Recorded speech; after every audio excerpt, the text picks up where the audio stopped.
How difficult is it to be a black woman in America? It's different. It's different. It's difficult. It's confusing sometimes, because I think being black in general, you face a lot, but being a black woman, you face a lot. You know, Was it a hard decision to choose you?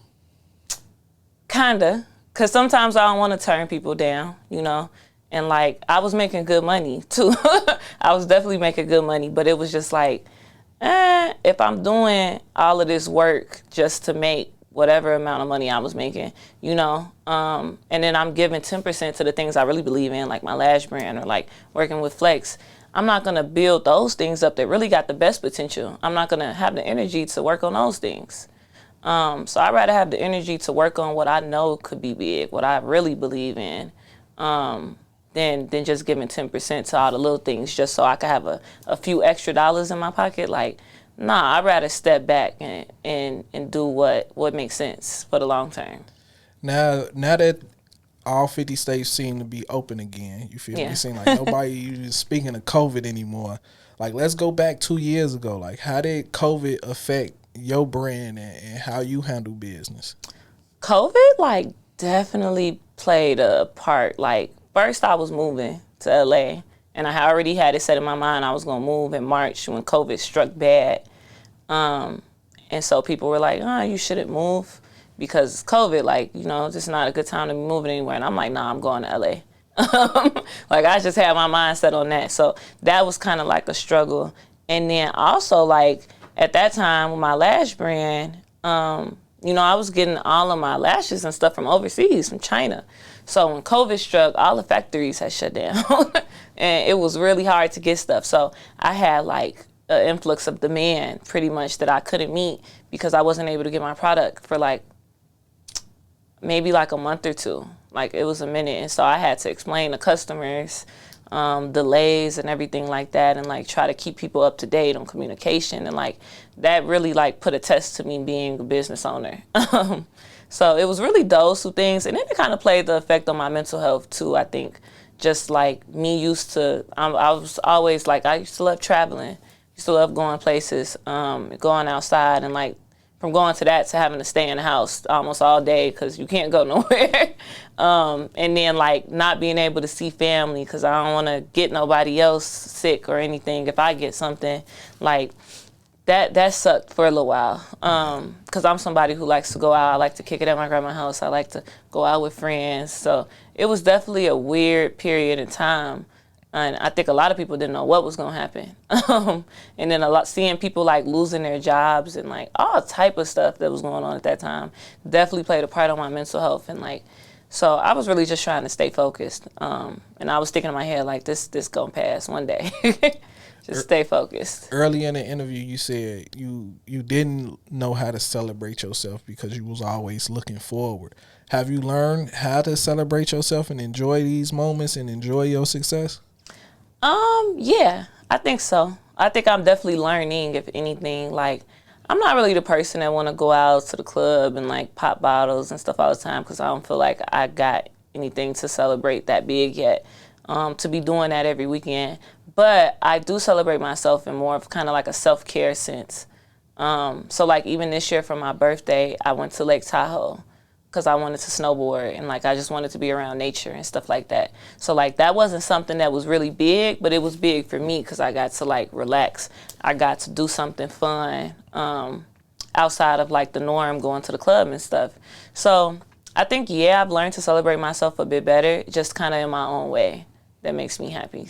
Looking back on life, like a lot of people say, when I grow up, I'm going to get to this level, or I'm going to do these things.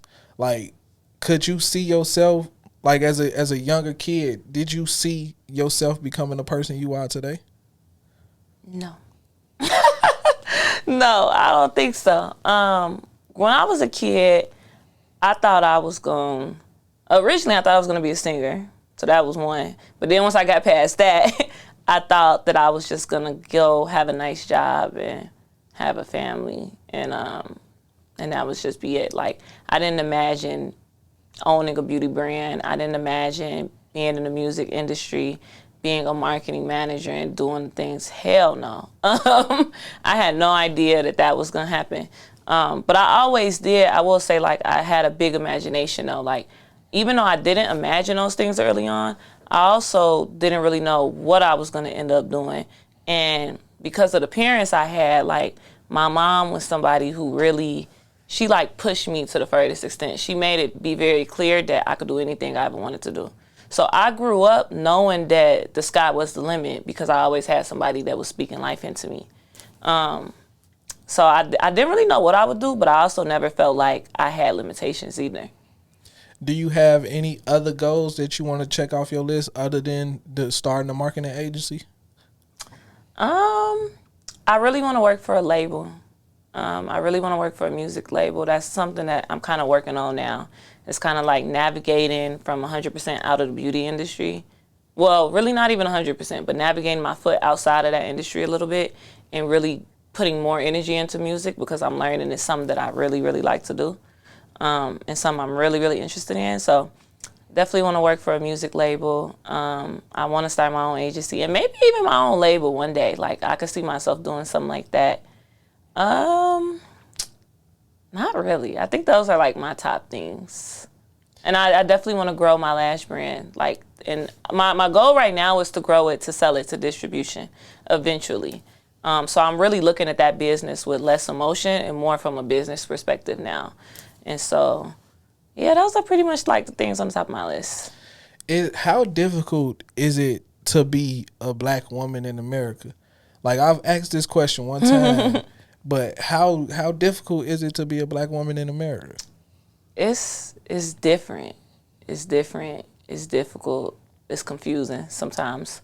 Because I think being black in general, you face a lot, but being a black woman, you face a lot. Because it's kind of just like, you know, people always say that we're the least protected out of everyone. And at first I didn't really understand that. And now as I'm growing older and I'm like getting into my career and I'm like really on my own a lot of the time, I'm seeing it more and more because it's like it's so many odds that are like stacked up against us and people have so many ideas of who we are and who we should be. And like even in like working in a corporate setting and stuff like that has showed me like we really kind of got to go that extra step just to prove ourselves. Like even working in the music industry, like every industry I've been working in so far, it seems like I always got to go that extra step just to prove myself or prove what I can do and prove what I'm worth.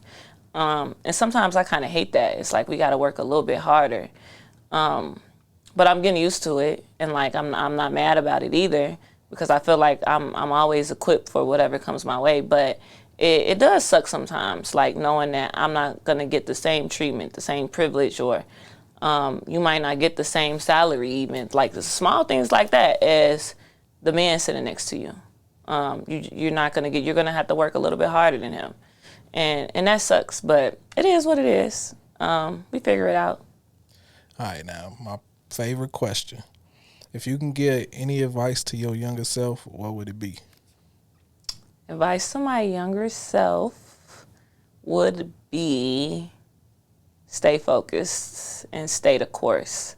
Because I think like my younger self, and when I say younger self, I mean like from a kid, teenager, all the way up to me turning 23, 24. I think I dealt with a lot of like not knowing my potential all the time, and kind of like sometimes I would get discouraged and stuff like that. And then I would have these thoughts of like, kind of like, how can I explain? Kind of like just discouraging myself of like, I don't know if this is really meant for me.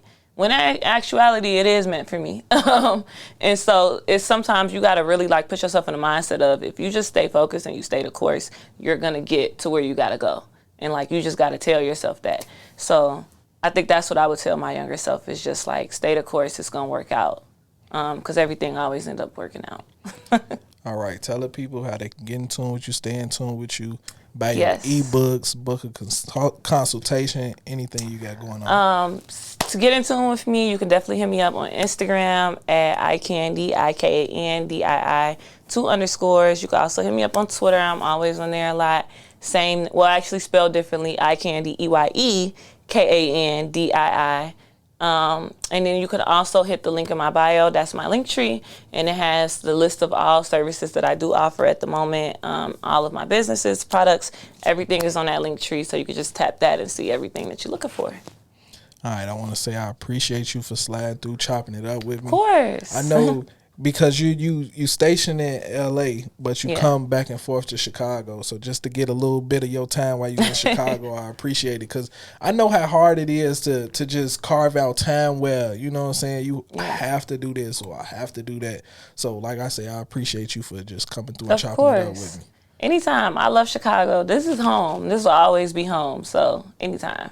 Once again, I appreciate you. And this has been another episode of Conversations with Jay. All right.